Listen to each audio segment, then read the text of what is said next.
Wakati tunausubiria kwa hamu sana mchezo kati ya Simba dhidi ya Al Masry, mchezo ambao utapigwa Jumatano ya leo majira ya saa 1 za usiku, tutazame kiufupi uwanja huu wa Suez Canal ambapo ndipo mtanange kati ya Simba dhidi ya Al Masry utapigwa hapo, ambapo Simba itakuwa ugenini katika mchezo wa kwanza wa robo finali ya kombe la shirikisho barani Afrika, na wenyeji wao ni Al Masry, na kama nilivyokuambia mchezo wenyewe utaunguruma majira ya saa 1 kamili usiku kwa muda wa Afrika Mashariki. Na mchezo huu baina ya Al Masry na Simba utachezwa katika uwanja wa Suez ambao upo katika jiji la Suez lililopo katika pwani ya kaskazini ya Misri. Na kumbuka uwanja huu unamilikiwa na mamlaka ya mji wa Suez, ambapo wenyewe pia ndo wale ambao wanadeal na ule mfereji wa Suez Canal. Na uwanja wa Suez una dondoo mbalimbali ambazo baadhi hawazifahamu na wengi hapa nchini hawazifahamu, lakini kupitia mchezo huo baina ya Al Masry na Simba, uwanja huu utakuwa sio mgeni kwa Watanzania. Mwaka 1990 ndio kipindi ambacho uwanja huu ulifunguliwa rasmi na unamilikiwa na serikali ya mji wa Misri chini ya halmashauri ya jiji la Suez, na uwanja huu una nyasi za mchanganyiko, yani hybrid, maana kuwa ni bandia pamoja na asilia, na wenyewe una uwezo kuingiza mashabiki 27,000 tu wakiwa wameketi vitini. Sasa tukiendelea na dondoo za uwanja huu,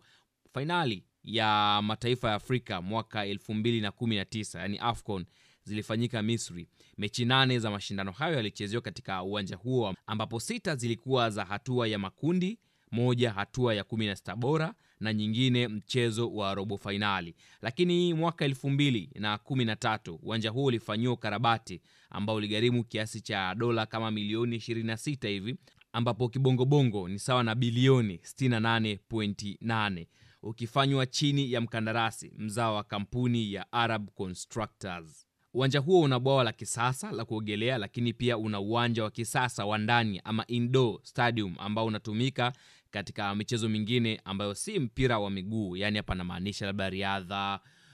basketball, netball, pamoja na michezo mingine ambayo haihusishi mpira wa miguu. Sasa kwenye rekodi katika mechi 10 za mwisho za uwanja huu ambapo Al Masry imeutumia, imecheza mechi 10 na katika hizo mechi 10 imepata ushindi mara 4, kutoka sare mara 4 na imepoteza michezo 2 ikifunga jumla ya mabao 14 na imeruhusu nyavu zake kutikiswa mara 9. Huu ndio uwanja ambao leo hii Simba inaenda kukipiga dhidi ya Al Masry. Kwa hiyo tutarajie baada ya mchezo huu rekodi ikabadilika, kwamba Al Masry akaongeza idadi ya ushindi, idadi ya sare, idadi ya magoli ya kufunga au kufungwa, pamoja na mambo mengine ambayo tutarajie yatatokea. Lakini kwa ufupi sana, huu ndio uwanja wa Suez Canal ambapo Simba leo itakwenda kushuka dimbani hapo majira ya saa 1 kamili za usiku.